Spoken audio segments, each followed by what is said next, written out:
नारायणसमारम्भं शङ्कराचार्यमध्यमाम् अस्मदाचार्यपर्यन्तां वन्दे गुरुपरम्पराम्।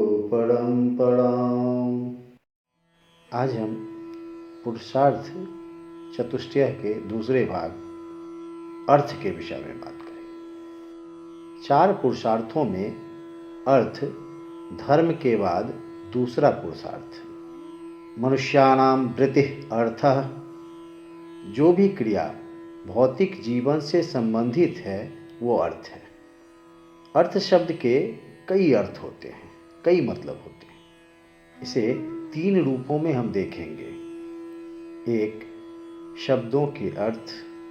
दूसरा, अर्थ धन संपत्ति। तीसरा, जीवन का अर्थ। पहले से शुरू करते हैं। किसी शब्द या बात की व्याख्या अर्थ कहलाता है। अर्थ का संबंध हम धन, पैसा, प्रयोजन से भी करते हैं। अर्थ से अभिप्राय जीवन का अर्थ समझना भी होता है। शब्द के अर्थ।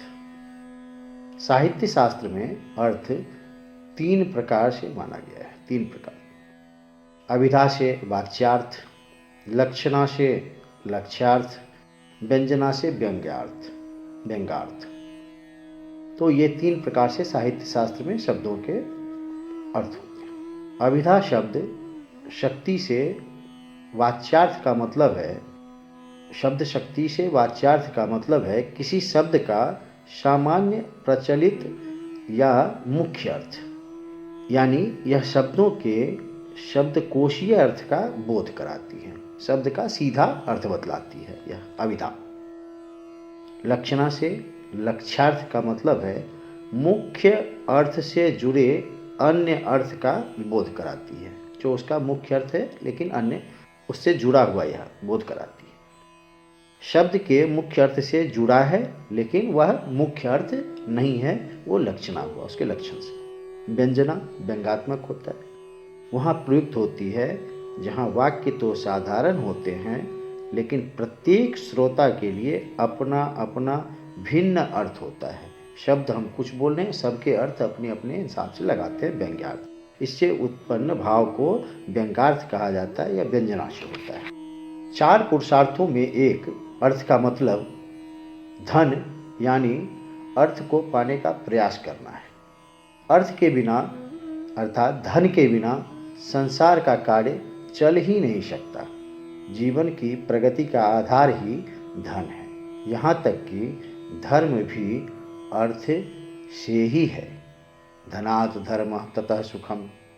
धन से ही धर्म होता है, धर्म से सुख। अर्थोपार्जन मनुष्य का पवित्र कर्तव्य है। अर्थ का उपार्जन करना पवित्र कर्तव्य है, पर धर्माचरण के ठोस आधार पे, धर्म के आधारशिला पे उसके जो भी अर्थ कमाए वो धर्माचरण से युक्त हो। धर्म से विलुप्त अर्थोपार्जन संसार और समाज के लिए कष्टकारक होते हैं। धर्म हमें सिखाता है प्रकृति से, समाज से जो हम जितना लेते हैं अर्थोपार्जन करते हुए, उससे अधिक हमें इस प्रकृति को, समाज को वापस करना होता है, करना चाहिए। यह हमें धर्म सिखाता है। अर्थ को मानव की सुख सुविधाओं का मूल माना गया है। बिना अर्थ के कुछ नहीं कर सकते। त्रिवर्ग अर्थात धर्म, अर्थ, काम, इसमें अर्थ को प्रधान मानते हुए इसे बाकी 2 धर्म और काम का मूल कहा गया है। अर्थ को इस त्रिवर्ग में प्रधान मानते हैं और उसे धर्म और काम का मूल कहा गया है। अर्थात अर्थ से ही धर्म भी हो सकता है, अर्थ से ही काम भी हो सकता है। काम अर्थात कामना की पूर्ति, अभिलाषा, कामना। भूमि, भवन, धन, पशु, मित्र, विद्या, कला व कृषि, सभी अर्थ की श्रेणी में आते हैं। ये सभी अर्थ की श्रेणी में आते हैं। मनुष्य स्वभावतः ही कामना प्रधान होता है, या कहें कि कामनामय होता है। यह कामना, एक कामना पूरी होगी, दूसरी कामना, तीसरी कामना, वह अभिलाषाएं ही अभिलाषाएं मनुष्य की। और उन सभी कामनाओं की पूर्ति का एकमात्र साधन अर्थ है। अर्थ है तो कामना की पूर्ति, अर्थ नहीं है तो कामना की पूर्ति नहीं। आचार्य वात्स्यायन ने अर्थ की परिभाषा दी है कि विद्या भूमि हिरण्य पशुधन्य भाण्डोपस्कर मित्रादि नामार्जन मर्जितस्य विवर्धनम अर्थः। अर्थात विद्या, सोना, चांदी, धन, धान्य, गृहस्थी का सामान, मित्र का अर्जन एवं जो कुछ प्राप्त या अर्जित हुआ है उसका वर्धन, उसका वृद्धि होना सब अर्थ है। तो यह धन हुआ, अर्थ धर्म। अब तीसरे पे आते हैं। मनुष्य का जीवन एक अद्वितीय यात्रा है। मनुष्य के जीवन का अर्थ, इसे जीवन जो मिला है उस जीवन का अर्थ हर व्यक्ति के लिए पृथक पृथक हो सकता है। जीवन का अर्थ हर व्यक्ति के देखने का नज़रिया अलग होता है। जीवन का अर्थ समझने के लिए हमें अपने जीवन के अनुभवों एवं परिस्थितियों पर विचार करना चाहिए। जब अपने अनुभव और परिस्थिति पर विचार करेंगे तो हमें जीवन का अर्थ समझ में आएगा। जीवन का अर्थ अपने अंतर्निहित शक्ति और प्रतिभा को जानना और विकसित करना है। ईश्वर की प्राप्ति करना जीवन का अर्थ है।